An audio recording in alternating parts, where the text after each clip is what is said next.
Welcome back, Quakes fans. I wish it were under better circumstances. The San Jose Earthquakes have just gone out on penalties 4-2 to Austin FC in the quarterfinals of the Open Cup.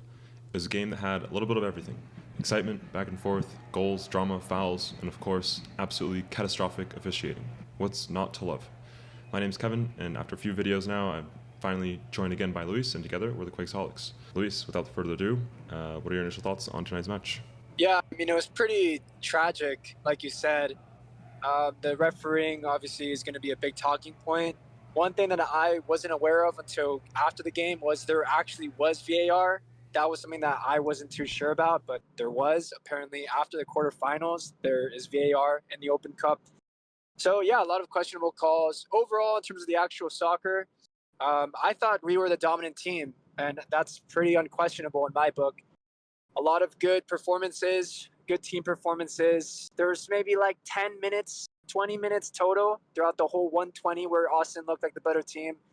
And yeah, it's just one of those where it felt like it kind of should have been like a routine win, but we couldn't just win it. We couldn't just beat them. And yeah, to go out like that on penalties, yeah, awful feeling. I agree. It definitely felt like we were the better team for almost the entire match, especially in the first half. The first half was honestly one of the most dominant halves that we've played this year, at least against MLS level teams. Officiating definitely felt unfair. The Espinoza foul, it just unbelievable how that isn't a red card. And it just felt like anytime like an Austin player would drop to the ground, it was always a foul against us. Like we never had, well, I don't want to say never, that's not entirely true, but it really felt like we couldn't even do like shoulder to shoulder kind of shoves and pushes off the ball. And yeah, I mean there was a lot of fouls.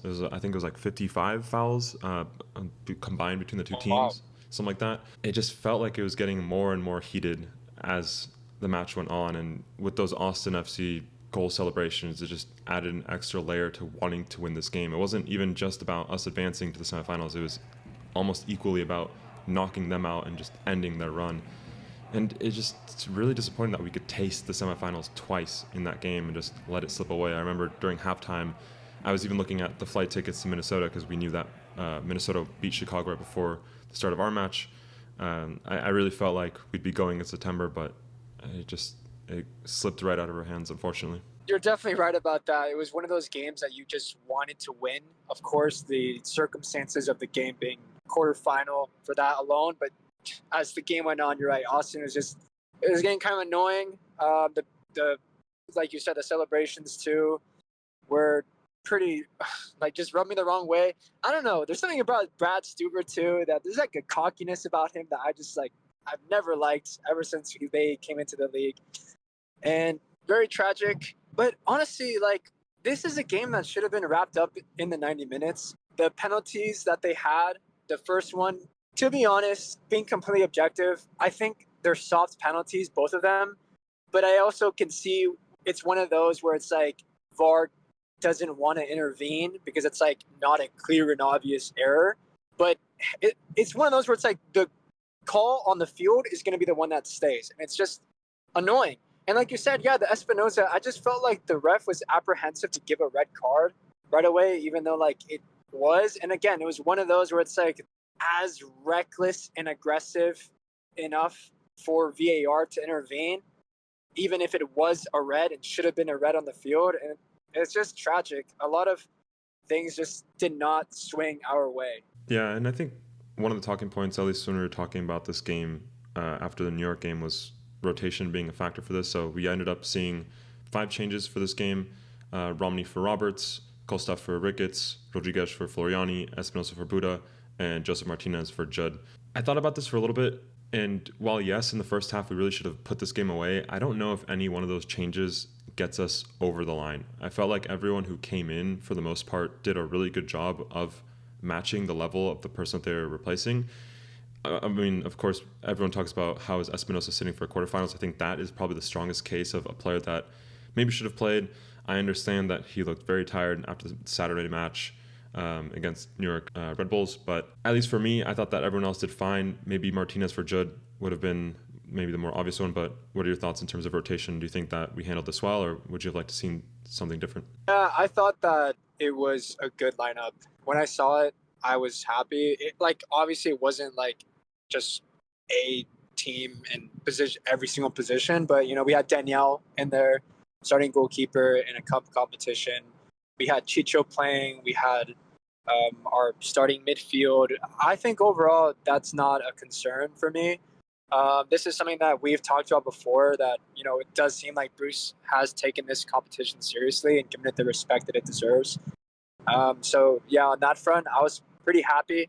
I would have liked to see Christian Espinoza maybe play a bit more. I think he came on at a reasonable time, but the injury and the tackle just didn't allow him to stay on the field. I also think that Bolaru, a bit longer maybe, but that's not something that we haven't seen before. Him coming off around the 60th, 70th minute for Mark Anthony Kaye, who of course is also a good replacement as well. So on that front, yeah, I was pretty content with the lineup. That's the thing. This is just one of those games where it's like, the two moments of the penalties. That's what define this game. Literally penalties all the way through. That's what defined the result of this game. Nothing to do with the actual play of the game, really. I mostly agree. The only thing I'll push back on is it felt like we had a pretty abysmal drop from when LaRue came off for Mark Anthony Kaye. You could tell, at least in like his first 10 minutes on the field, he just seemed lost. He just couldn't find his position. He couldn't get on the ball. He couldn't get involved. And I think it just speaks so much to LaRue's integral role in this team. And yeah, it's unfortunate that we had to find it out the hard way in a match of this importance. But I don't know, maybe that's like glass half empty, half full kind of situation where we have such a talented player in the starting 11, but when he's not there, you really notice. I also think it just kind of speaks to the profile of player too. I think personally that Mark Anthony Kaye is a lot closer profile to Ian Harkes than he is to Bolaru. Somebody who is a lot better, like you said, connecting the play, at just getting involved in creation. So yeah, I feel like that is something that we have seen before, like you mentioned, is when Mark Anthony Kaye and Harkes are in the same field. There's something missing there, and when it comes to in possession. Yeah, pretty unfortunate. I thought though, Dewan Jones as well, another great performance. I thought Chicho also had a pretty decent game too. So yeah. Yeah, I think it's unfortunate that he didn't put away his penalty. I agree that he had a very good game, but when the last play of the match that you have is you missing a penalty, it kind of just makes the whole performance seem sour, which isn't fair. I mean, he played an excellent 120 minutes. It's just how penalties go. He was very frustrated with the officiating. I think him and Espinoza were the ones that expressed how probably most fans felt the most. If you look at Chicho's Instagram stories, they're entertaining, and it definitely represents at least what I'm feeling. And then of course Espinoza with how he handled himself on the field. We've seen Espinoza do that before. I think he's an excellent captain in how he handles poor officiating, but it's unfortunate that we have to see it happen so many times. One thing I did have to kind of eat my words on from what I said before the start of the season is we had an episode about Open Cup versus Leagues Cup when they announced that not every team would be participating in Open Cup. A quick summary is if you make playoffs, more or less that translates to you qualify for Leagues Cup, and if you don't make playoffs, it means you're playing the Open Cup.